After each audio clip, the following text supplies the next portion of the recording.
एक छोटे से गांव की धूल भरी पगडंडियों के किनारे, जहां जिंदगी आज भी अपनी धीमी और सरल गति से चलती थी, वहां केशव और सावित्री का एक छोटा सा खुशियों से भरा संसार था। वो संसार उनके आंगन में लगे आम के पेड़, उनकी कुछ बकरियों और सबसे बढ़कर उनके इकलौते बेटे आकाश के इर्द गिर्द घूमता था। केशव एक साधारण किसान था, जिसकी हथेलियों की लकीरें खेतों की दरारों जैसी हो गई थीं। उसने अपनी पूरी जवानी इन्हीं खेतों में खपा दी थी, ताकि उसका बेटा किताबों की दुनिया में अपना नाम रोशन कर सके।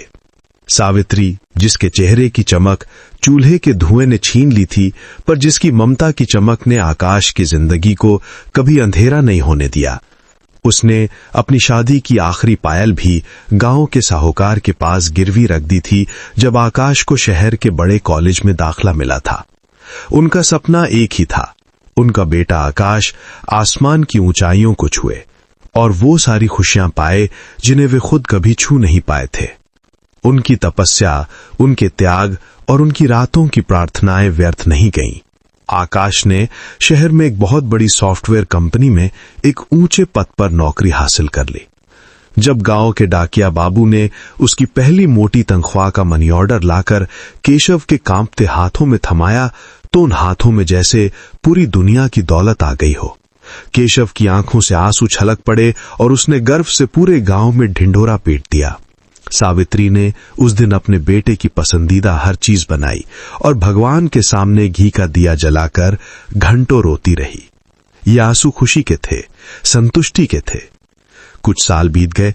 एक दिन आकाश ने फोन पर बताया कि उसे शहर की एक लड़की नेहा से प्यार हो गया है। नेहा एक बहुत बड़े बिजनेसमैन की बेटी थी, मॉडर्न थी और उसके सपने आसमान से भी ऊंचे थे। केशव और सावित्री की खुशी का कोई ठिकाना नहीं रहा। उन्होंने अपनी सबसे उपजाऊ जमीन का टुकड़ा, जिसे उन्होंने अपने बुढ़ापे और बुरे वक्त के लिए संभाल कर रखा था, उसे भी बेच दिया।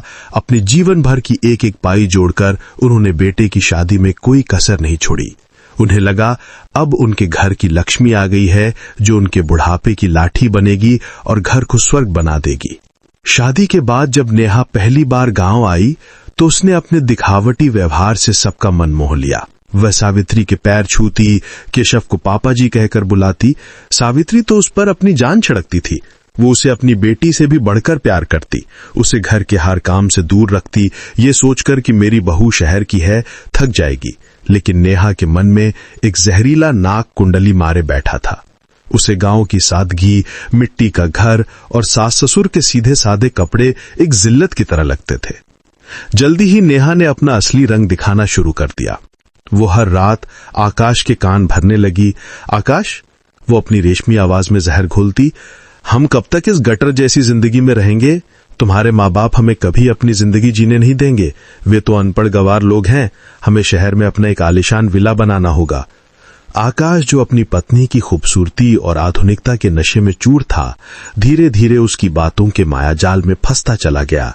उसे अपने माँ बाप के त्याग और बलिदान अब अपनी तरक्की के रास्ते के पत्थर लगने लगे थे। अत्याचार का सिलसिला छोटे छोटे तानों से शुरू हुआ। माँ जी, आपके हाथों से तो खाने में भी गोबर की बू आती है, नेहा हंसते हुए कहती। कभी वह केशव के फटे हुए कुर्ते का मजाक उड़ाती। पापा जी, आपके ये कपड़े देखकर तो हमारे घर का नौकर भी शर्मा जाए।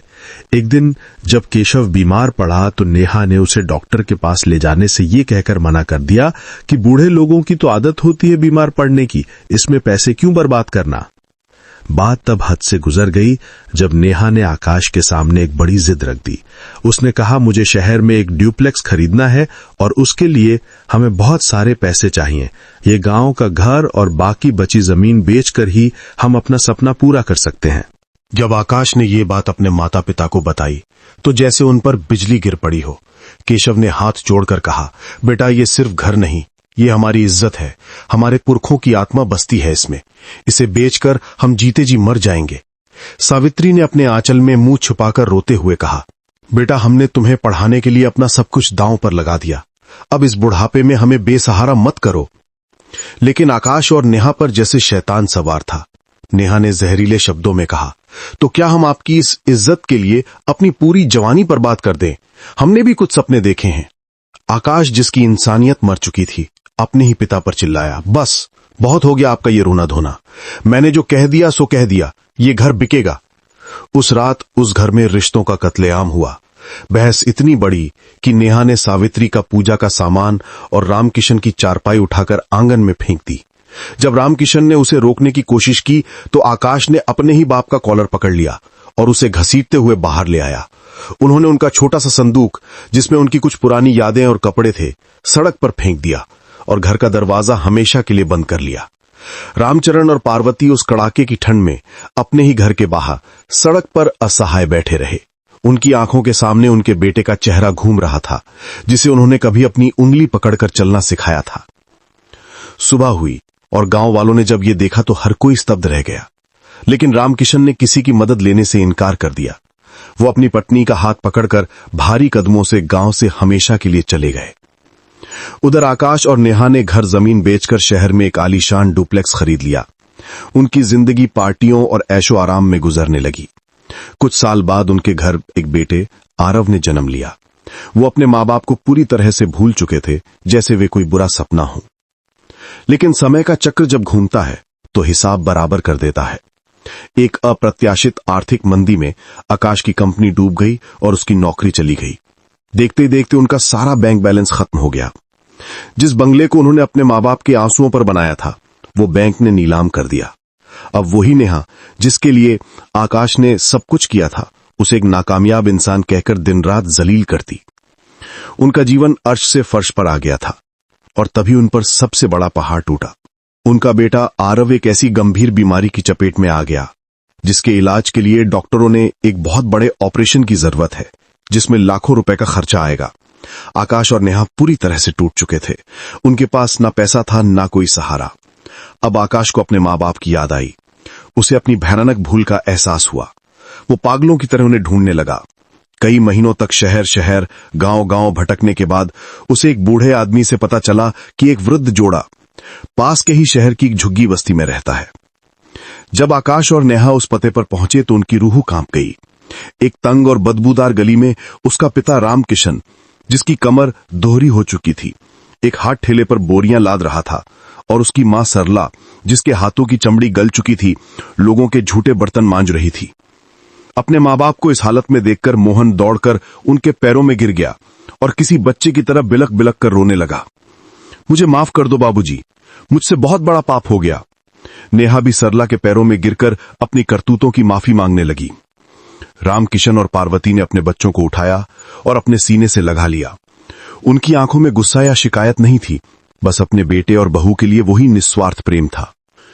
रामकिशन ने अपनी फटी हुई कमीज की जेब से एक मैली सी धागों से सीली हुई पोटली निकाली। उसमें कुछ 1000 रुपए थे, जो उन्होंने दिन रात की मेहनत से अपने कफन के लिए बचाए थे। उसने वो पोटली विजय के हाथ में रखते हुए कांपती आवाज में कहा, ये रख ले बेटा, हमारे पोते के इलाज में काम आएगी। हमारी चिंता मत कर। ये देखकर आकाश और नेहा की आत्मा जैसे मर गई हो।